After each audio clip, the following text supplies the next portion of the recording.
Doctor Marri Chennareddy Telangana institute of medical sciences super speciality hospital ప్రారంభోత్సవ కార్యక్రమానికి నాతో పాటు ముఖ్య అతిథులుగా ఉప ముఖ్యమంత్రి వర్యులు మిత్రులు బట్టి విక్రమార్క గారిని, ఈనాడు ఈ కార్యక్రమానికి సభాధ్యక్షత వహిస్తున్న సోదరులు మెడికల్ అండ్ హెల్త్ మినిస్టర్ మిత్రులు దామోదర్ రాజ నరసింహ గారు, అదేవిధంగా ఈ నిర్మాణ బాధ్యతలు నిర్వహించిన రోడ్ల భవనాల శాఖ మంత్రివర్యులు మిత్రులు కోమటిరెడ్డి వెంకటరెడ్డి గారు, హైదరాబాద్ ఇన్ఛార్జ్ నగర మంత్రివర్యులు మిత్రులు పొన్నం ప్రభాకర్ గారు, స్థానిక శాసనసభ్యులు నవీన్ యాదవ్ గారు, రాజ్యసభ సభ్యులు యువమిత్రులు అనిల్ కుమార్ యాదవ్ గారు, కంటోన్మెంట్ శాసనసభ్యులు మిత్రులు శ్రీ గణేష్ గారు, అదేవిధంగా శాసనసభ్యులు మీర్ జుల్ఫీకర్ అలీ గారు, అదేవిధంగా శాసనసభ్యులు డాక్టర్ రాజేష్ రెడ్డి గారు, అదేవిధంగా శాసన మండలి సభ్యులు పెద్దలు ప్రొఫెసర్ కోదండరామ్ గారు, అదేవిధంగా శాసన మండలి సభ్యులు మిత్రులు బల్మూర్ వెంకట్ గారు, మరో శాసన మండలి సభ్యులు మిర్జా రహమత్ బేగ్ గారు, అదేవిధంగా మాజీ శాసనసభ్యులు మిత్రులు సంపత్ కుమార్ గారు, మాజీ శాసన మండలి సభ్యులు రాములు నాయక్ గారు, అదేవిధంగా స్థానిక నాయకులు బాబా ఫషుద్దీన్ గారు, అదేవిధంగా మరో స్థానిక నాయకులు సిఎన్ రెడ్డి గారు, ఇతర ప్రజాప్రతినిధులు, పార్టీ ప్రతినిధులు, ప్రభుత్వ అధికారులు, టిమ్స్ వైద్య సిబ్బంది, నిమ్స్కు సంబంధించిన సిబ్బంది అందరూ ఈ కార్యక్రమంలో పాల్గొని తెలంగాణ రాష్ట్రానికి మరొక ఆణిముత్యాన్ని ఈరోజు అంకితం చేస్తున్నందుకు ఇందులో అహర్నిశలు కృషి చేసిన సిబ్బందికి అందరికీ మనస్ఫూర్తిగా అభినందనలు తెలియజేస్తున్నా. ముఖ్యంగా దామోదర్ రాజ నరసింహ గారు, కోమటిరెడ్డి వెంకటరెడ్డి గారు ప్రత్యేకమైన శ్రద్ధ తీసుకొని ఈ పనులను స్వయంగా పర్యవేక్షించి పదే పదే ఇక్కడికి పర్యటన చేసి, అదేవిధంగా medical and health principal secretary Christina గారు ప్రత్యేకంగా దీని మీద శ్రద్ధ వహించి ఈరోజు పూర్తి చేసుకొని తెలంగాణ ప్రజలకు అంకితం చేస్తున్నందుకు మనస్ఫూర్తిగా వారిని అభినందిస్తున్నాను. మిత్రులారా, మీకందరికీ తెలుసు, ప్రజాపాలన అధికారంలోకి వచ్చిన తర్వాత అత్యంత ప్రాధాన్యత క్రమంలో విద్యా వైద్యాన్ని ఈరోజు మేము ప్రాధాన్యత కింద తీసుకున్నాం. వ్యవసాయమే కాకుండా మహిళా సంక్షేమ అభివృద్ధితో పాటు ఈరోజు విద్యా వైద్యాన్ని రాష్ట్ర ప్రభుత్వం అత్యంత ప్రాధాన్యత అంశంగా ఈరోజు ముందుకు తీసుకెళ్తున్నాం. మీకు తెలుసు, విద్యకు సంబంధించి ప్రభుత్వం తీసుకొస్తున్న సమూలమైన మార్పులు. ఈరోజు నర్సరీ నుంచి 12th క్లాస్ వరకు ఎడ్యుకేషన్ కింద, 12th తర్వాత స్కిల్స్ డెవలప్మెంట్లో ఈరోజు రాణించాలి అని చెప్పి ఈ తెలంగాణ రాష్ట్రం దేశంలో ఉండే మిగతా రాష్ట్రాలతో కాదు, ప్రపంచంలోనే గొప్ప అవకాశాలు పొందాలి. ఇందులో ముఖ్యంగా మా girls nursing college medical doctors అయ్యి ప్రపంచంలోనే సేవలు అందించాలని ముఖ్యంగా జర్మనీ, జపాన్, సౌత్ కొరియా లాంటి దేశాలు మన నర్సింగ్ స్టాఫ్ మీద ఎంతో ఆసక్తి చూపిస్తున్నారు. ఇప్పటి వరకు మన నర్సింగ్ గర్ల్స్ మిడిల్ ఈస్ట్ కంట్రీలోనే సేవలు అందించే ప్రయత్నం చేస్తున్నారు. భవిష్యత్తులో మీరు Germany, Japanese language, south Korean language నేర్చుకుంటే ఆ దేశాలలో లక్షలాది ఉద్యోగాలు, ఉపాధి అవకాశాలు మీకోసం ఎదురు చూస్తున్నాయి. అందుకే ఈరోజు నర్సింగ్ కాలేజెస్ కానీ, పారా మెడికల్ సిబ్బందిని కానీ డాక్టర్స్ నియామకంలో నాకు తెలిసి దామోదర్ రాజ నరసింహ గారు వారు చెప్పాలి, ఇప్పటి వరకు 16,000 మంది సిబ్బందిని తెలంగాణ రాష్ట్రంలో మన ప్రభుత్వం వచ్చిన తర్వాత నియామక పత్రాలు అందించడం జరిగింది. ఎప్పుడు కూడా ఇంత పెద్ద ఎత్తున మీ నియామకాలు చేపట్టలేదు.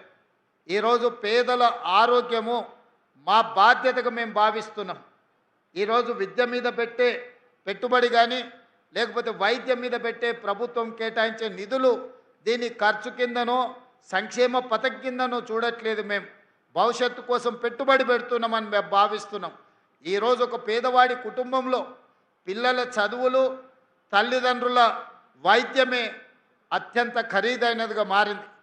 ఈరోజు పేదలు కార్పొరేట్ హాస్పిటల్లో జాయిన్ అయితే ఆస్తులు అమ్మినా సరిపోని పరిస్థితి, చివరికి కిడ్నీలు కూడా అమ్ముకునే పరిస్థితి ఈరోజు రాష్ట్రంలో దేశంలో ప్రైవేటు వైద్యము అత్యంత ఖరీదుగా మారింది.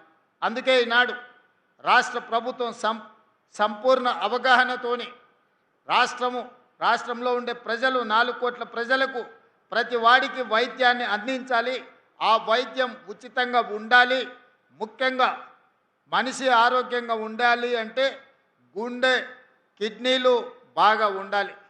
ఈరోజు గుండెకు సంబంధించి కిడ్నీలకు సంబంధించి అవయవ మార్పిడికి సంబంధించి ఒక super speciality హాస్పిటల్ను doctor Marri Chennareddy గారి పేరు మీద సనత్ నగర్లో ప్రారంభించుకోవడం అంటే ఇది నిజంగా తెలంగాణ రాష్ట్ర పేద ప్రజలకు అత్యంత ప్రయోజనకరమైంది. ఆదిలాబాద్ నుంచి మొదలు పెడితే అలంపూర్ వరకు ప్రతి మారుమూల ప్రాంతాలలో ఉన్న దళితులకు గిరిజనులకు ఆదివాసీలకు నిరుపేదలందరికీ ఈరోజు ఈ వైద్య సహాయాన్ని అందుబాటులోకి తీసుకువచ్చినాం. చాలామంది చాలా విషయాలు మాట్లాడుతున్నారు. నేను కొన్ని లెక్కల్ని మీ ముందు ప్రస్తావించదలుచుకున్నా. ఈరోజు వరకు ఈ 32 నెలల పరిపాలనలో ఆరోగ్యశ్రీ కోసమే దాదాపుగా 2700 కోట్ల రూపాయలు ఖర్చు పెట్టడం జరిగింది. వివిధ ఆసుపత్రులకు నిధులు చెల్లించడం జరిగింది. అదేవిధంగా ముఖ్యమంత్రి సహాయ నిధి నుంచి 2526 కోట్ల రూపాయలను ఖర్చు పెట్టడం జరిగింది. కేవలం ఈ 2 పథకాలలోనే వైద్య ఆరోగ్య శాఖ పర్యవేక్షణలో 5226 కోట్ల రూపాయలు దేశంలో పేదల కోసం ఈ స్థాయిలో నిధులు ఏ ప్రభుత్వము కేటాయించలేదు, ఖర్చు పెట్టలేదు. ఈరోజు తెలంగాణ రాష్ట్ర ప్రభుత్వం 5226 కోట్ల రూపాయలు పేదల వైద్యం కోసం ఆరోగ్యం కోసం ఈరోజు మనం ఖర్చు పెట్టడం జరిగిందని చెప్పి నేను గర్వంగా మీకు చెప్పదలుచుకున్నాను. అదేవిధంగా శాఖ నిర్వహణ కోసం దాదాపుగా ఇప్పటి వరకు తెలంగాణ రాష్ట్ర ప్రభుత్వం ప్రతి సంవత్సరం యావరేజ్గా మెడికల్ అండ్ హెల్త్ డిపార్ట్మెంట్కి 13,000 కోట్ల రూపాయలు బడ్జెట్లో కేటాయిస్తే ఇప్పటి వరకు తెలంగాణ రాష్ట్ర ప్రభుత్వం ఏర్పడిన తర్వాత ప్రజాపాలన వచ్చిన తర్వాత 21,800 కోట్ల రూపాయలు దాదాపుగా ఈ శాఖలో మనం నిధులను ఖర్చు పెట్టడం జరిగింది. ఇది మేము బాధ్యతగా భావిస్తున్నాం.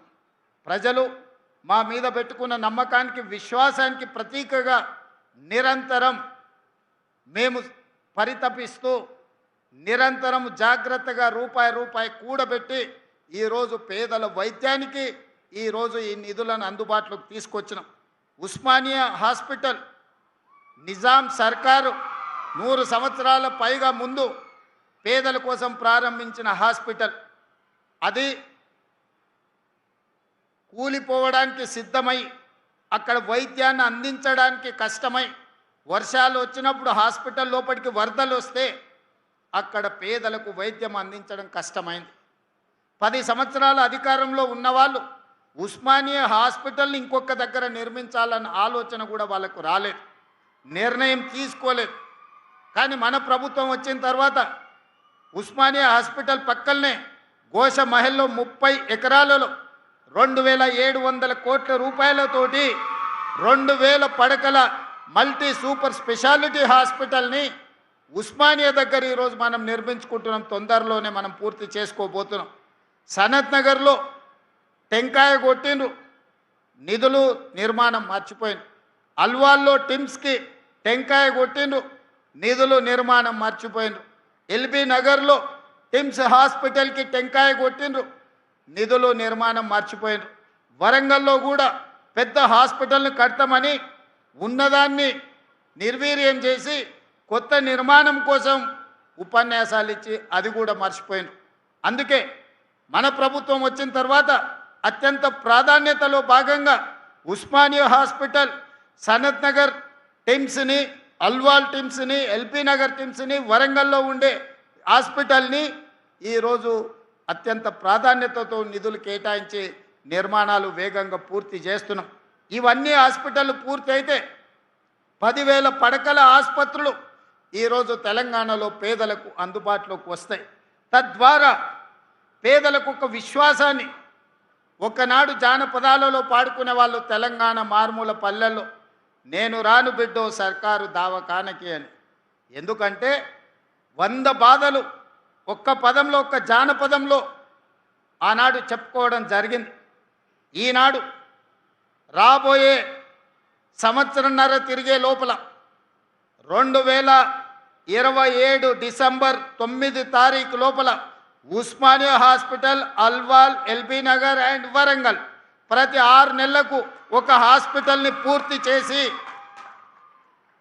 ఏ కార్పొరేట్ హాస్పిటల్ కూడా మన ప్రభుత్వ ఆసుపత్రులతో పోటీ పడలేని విధంగా తీర్చిదిద్ది ఒక్కొక్క హాస్పిటల్కు ఒక్కొక్క డైరెక్టర్ను నియమించి ఆ డైరెక్టర్ పర్యవేక్షణలో ఈరోజు నిమ్స్ అందిస్తున్న సేవలకు పోటీగా ఈరోజు ప్రపంచంలోనే నిమ్స్ హాస్పిటల్కి ఎయిమ్స్తో పోటీపడి సేవలు అందిస్తున్న గుర్తింపు ఉన్నది. రాబోయే రోజుల్లో వీటన్నిటిని కూడా ఆ స్థాయిలో నిర్వహించి వాటికి అవసరమైన నిధుల కేటాయింపే కాదు, వాటిని నిర్వహించడంలో ఏ అపోలో, యశోద, ఏఐజీకి వెళ్తే ఎంత పరిశుభ్రంగా ఈ హాస్పిటళ్లను నిర్వహిస్తున్నారో రాబోయే రోజుల్లో ఈ హాస్పిటల్స్ని కూడా అదే స్థాయిలో నిర్వహిస్తాం. వాటి మీద ప్రత్యేకమైన కార్యాచరణ తీసుకోవాల్సిందిగా మా సిబ్బందికి అందరికీ నేను సూచన చేస్తున్నా. ఇక్కడికి వచ్చే వాళ్ళకు ఉచితంగా భోజనం, ఉండడానికి అటెండెంట్స్, పేషెంట్లు వెంబడి ఎవరైనా వస్తే వాళ్ళు బయటికి వెళ్ళి హోటళ్లలోనో లాడ్జిల్లోనో ఉండడం కష్టం, ఇక్కడ ఉండే పేషెంట్లను చూసుకోవడం ఇబ్బంది. అందుకే ఇక్కడికి పేషెంట్లతో పాటు వచ్చే వాళ్లకు డార్మెటరీస్ ఇవ్వాలని, అదేవిధంగా క్యాంటీన్లో మంచి ఫుడ్ ఇవ్వాలని, ఇతర వసతులు కూడా వాళ్ళకి ఇవ్వాలని అవసరమైన నిధులను మంజూరు చేయాల్సిందిగా, సూపర్ పీజీని కూడా ఇక్కడ శాంక్షన్ చేయాల్సిందిగా, నర్సింగ్ కాలేజెస్ ఇక్కడ ఉంటే 60-70% పేషెంట్లకు మా నర్సులే సేవలు అందిస్తారు. ఆ పైన వాళ్ళకే డాక్టర్లతో అవసరం ఉంటుంది. 70% పైగా ఆసుపత్రికి వచ్చే పేదలకు వైద్యాన్ని మా నర్సింగ్ సోదరిమణులే సేవలు అందిస్తారు. పైనుండే 30%కే డాక్టర్లు, సూపర్ స్పెషాలిటీ డాక్టర్స్తోనే అవసరం ఉంటుంది. అదేవిధంగా నేను మెడికల్ అండ్ హెల్త్ మినిస్టర్ గారికి ఒక సూచన చేస్తున్నా. ఈరోజు మనం ఆరోగ్యశ్రీలో కానీ సీఎం రిలీఫ్ ఫండ్లో ప్రైవేట్ వాళ్ళకే ఎక్కువ నిధులు ఇస్తున్నాం. మీరు గవర్నమెంట్లో డాక్టర్లను అదనపు సమయాన్ని పని చేయమని ఉండి సర్జరీలు చేసే డాక్టర్లకు ఇన్సెంటివ్స్ ఇద్దాం. అప్పుడు ఆ డాక్టర్లు అదనపు సమయం మన ప్రభుత్వ వైద్యశాలల్లోనే పనిచేస్తారు. వాళ్ళ డ్యూటీ సమయం తర్వాత వాళ్ళ నైపుణ్యాన్ని, వాళ్ళ నేర్పరితనాన్ని ప్రభుత్వ ఆసుపత్రుల్లో చేరే పేషెంట్ల కోసం ఉపయోగిస్తే వాళ్ళు సర్జరీలు, వాళ్ళకున్న స్పెషాలిటీని పేదలకు వైద్య సేవలు అందిస్తే మనం ఇన్సెంటివ్స్ ఇద్దాం. ఆ ఇన్సెంటివ్ ఇచ్చినప్పుడు ఆటోమేటిక్గా వాళ్ళు అడిషనల్ అవర్స్ ఇక్కడ పనిచేస్తారు. They can spend quality time for poorest of the poor patients. So ఇప్పుడు మనం ఇక్కడ ఇవ్వకపోతే వాళ్ళు డ్యూటీ అవర్స్లో ఇక్కడ పనిచేసుకొని వాళ్ళు ప్రైవేట్ ప్రాక్టీస్ చేయడమో, ప్రైవేట్ హాస్పిటల్స్లో పనిచేయడమో, లేదా వాళ్ళకున్న నైపుణ్యాన్ని ఇతర దగ్గర ఉపయోగిస్తున్నారు. కాబట్టి మీరు దీనికి క్షుణ్ణంగా పరిశీలించి, నేను అధికారులకు కూడా సూచన చేస్తున్నా, సూపర్ స్పెషాలిటీ ఉన్న డాక్టర్స్ని if they spend additional time, if they are going to serve additional time in our hospitals, we have to appreciate them, we have to give incentives them through this Arogyasri or CM Relief Fund. So ఈ విధంగా ఈ శాఖను ప్రక్షాళన చేసుకొని ప్రజలకు విశ్వాసం కల్పించి, ప్రజలకు ఒక నమ్మకాన్ని అందించి, మాకు కష్టం వస్తే తెలంగాణ రాష్ట్ర ప్రభుత్వం ఉన్నది, మమ్మల్ని చూసుకోవడానికి తెలంగాణ ముఖ్యమంత్రి రేవంత్ అన్న ఉన్నాడనే భరోసా మీరు కల్పించాలి. పేదలకు నమ్మకం, విశ్వాసం కల్పిస్తే మన జన్మ సార్థకమైనట్టే. విద్యార్థులకు నర్సరీ టు 12th వరకు విద్యను అందించి 12th తర్వాత సాంకేతిక నైపుణ్యాన్ని అందిస్తే మనం ఏ వెల్ఫేర్ స్కీమ్ వాళ్ళకి ఇవ్వాల్సిన పని లేదు. వాళ్ళే సొంతంగా బతుకుతారు. ఈ దేశంలోనే కాదు ఇతర దేశాలలో కూడా సేవలు అందిస్తారు. లక్షల రూపాయలు సంపాదించి వాళ్ళ కుటుంబాన్ని ఆదుకునే ప్రయత్నం చేస్తారు.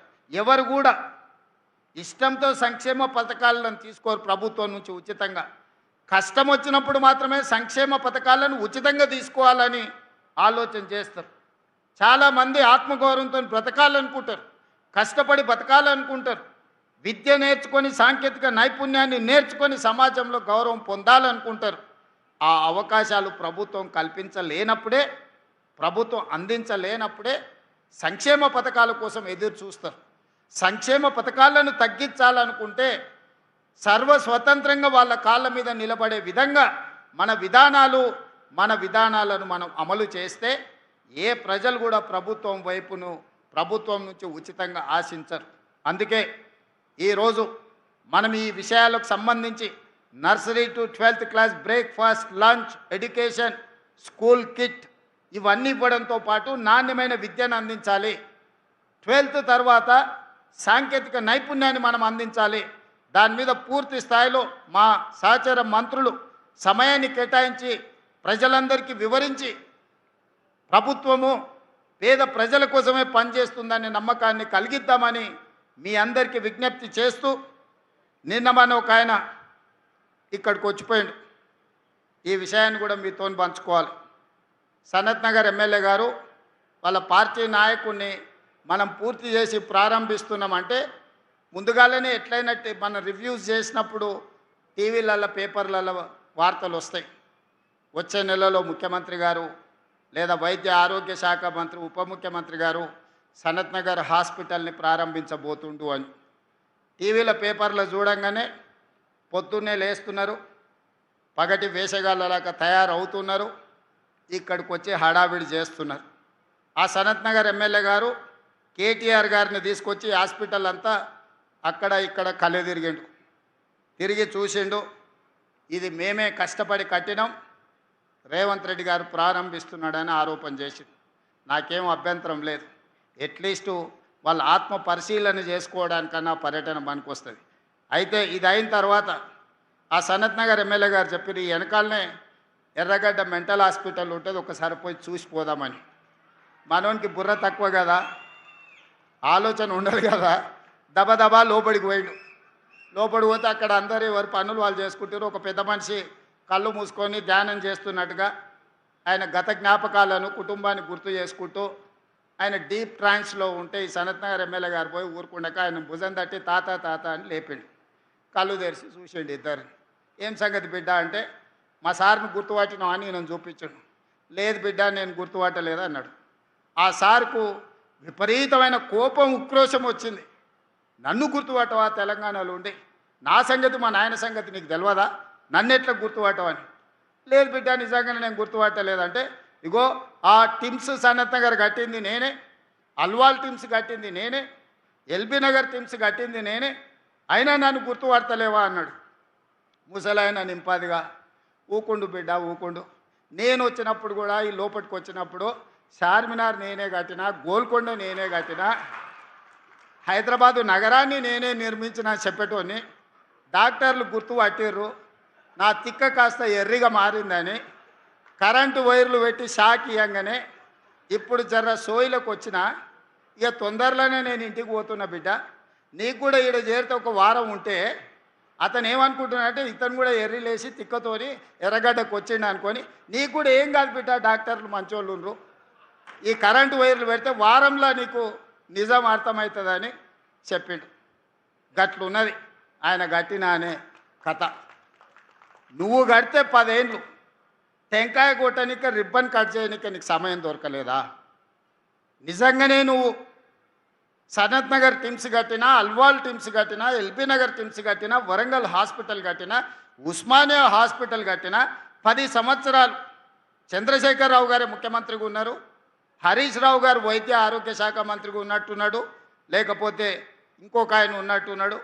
మీ కుటుంబమే ఉంది కదా, మీరెందుకు రిబ్బన్ కట్ చేయలేదు, మీరు ఎందుకు ప్రారంభించలేదు, ఎందుకు మీరు పేదల కోసం సేవలు అందించాలనే ప్రయత్నం చేయలేదు? ఉస్మానియాని నిర్వీర్యం చేసి కూల్చాలని మీరు ప్రయత్నం చేస్తే కొత్త ఉస్మానియా హాస్పిటల్ని మేము కట్టినాం.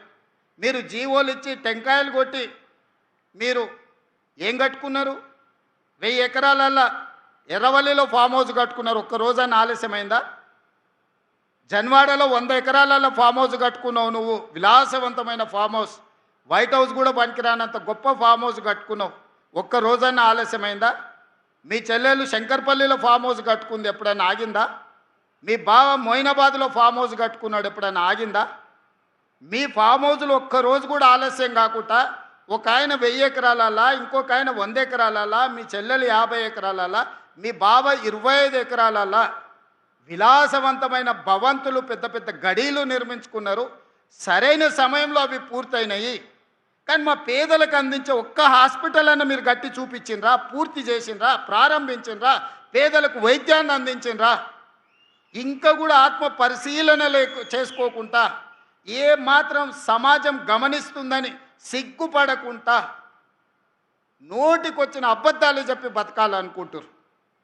తెలంగాణ ఉద్యమం అప్పుడు రాష్ట్ర సాధన కోసం మీరు ఎన్ని అబద్ధాలు చెప్పినా, ఎన్ని తప్పులు చేసినా ఆ ప్రొఫెసర్ కోదండరామ్ గారి ముఖం చూసి మేము అందరం ఊరుకున్నాం. ఇప్పుడు అట్లాంటి పరిస్థితి లేదు. దయచేసి మీ ఆలోచనలు, మీ బుద్ధి మారాలి. కరువు రావాలని అఘోర దీక్షలు, రాష్ట్రంలో రైతులు చచ్చిపోవాలని చేతబడులు చేపించేది మాని మీ బుద్ధి మారాలని ఆ నల్లమల్ల అడవుల్లో పోయి ఒక 2 ఏళ్ళు తపస్సు ఏమైనా చేస్తే, అడవులల్లో ఆ సెంచులకు ఏమైనా సేవ చేస్తే, లేకపోతే ఆదిలాబాదులో మా గోండులకు ఏదన్నా సేవలు అందిస్తే మీరు సంపాదించిన 1,00,000 కోట్లల్లో కనీసం నియోజకవర్గానికి 10 కోట్లు 20 కోట్లు ఖర్చు పెట్టి సేవలు చేస్తే మీరు చేసిన పాపాలు కొన్నెన్నా తగ్గుతాయి, మీకు విముక్తి జరుగుద్ది. అంతే తప్ప అబద్ధాల ప్రచారాలతోని, ఆర్టిఫిషియల్ ఇంటెలిజెన్స్లో క్రియేట్ చేసిన సోషల్ మీడియా ప్రచారంతో, లేకపోతే మీ బంట్రోతులు కట్టే ఫ్లెక్సీలతోని మిమ్మల్ని ఎవడు నమ్మడు. మీరు అన్నీ చేసినామని అబద్ధాలు చెప్తేనే మిమ్మల్ని ఇంటికి పంపించారు. పార్లమెంట్ అప్పుడు గుండు సున్నిచ్చారు. సర్పంచ్ ఎలక్షన్లు అప్పుడు గోతి తీసి పాతి పెట్టారు. మున్సిపల్ ఎలక్షన్లు అప్పుడు మీ ఎక్కడున్నారో అత్తా పత్తా లేదు. అయినా మీ బుద్ధి మారలేదు. నేనేం మీ బుద్ధి మారాలని కోరుకుంటలేను. మీరు ఇట్లనే 2034 వరకు ఉండాలని నేను కోరుకుంటున్నాను. ఎందుకంటే మీలాటోడు ఉంటే నాకు అలకట్ పని. చంద్రశేఖరరావు గారు నాకు ఏం సాయం చేసినా చేయకపోయినా గట్లాంటో నీ కొడుకు నువ్వు ఈ తెలంగాణకి ఇచ్చినందుకు నాకు మేలు జరిగింది. అట్లనే ఉండాలి. నీ కొడుకు మారొద్దు. మారితే మళ్ళీ మేము ఇంకా కొంచెం ఎక్కువ కష్టపడాల్సి వస్తుంది. కాబట్టి మిత్రులారా, ఎవరేమనుకున్నా మా మంత్రులు కూడా బాధపడుతున్నారు. మా ఎంకన్నా, మా బట్టన్న వాళ్ళు ఇట్లే చెప్పిరు అట్లే చెప్పిరని. వాళ్ళు అట్లనే అబద్ధాలు చెప్పాలన్నా నిజాలు ప్రజలకు అర్థమవుతూనే ఉంటాయి. వాళ్ళ అబద్ధాలు చెప్పడం మాననంత కాలం నేను ఇట్లాంటి నిజాలు చెప్పడం కూడా మాననింగా. ఎందుకంటే ప్రతి దగ్గర ఒక 5 నిమిషాలు నిజాలు చెప్పడం మొదలు పెడతా. ఇన్ని రోజులు మనకెందుకు లేని ఊరుకున్నా, ఇప్పుడు నిజాలన్నీ మీకు చెప్తాను. నిజాలు మీకు తెలుస్తాయి.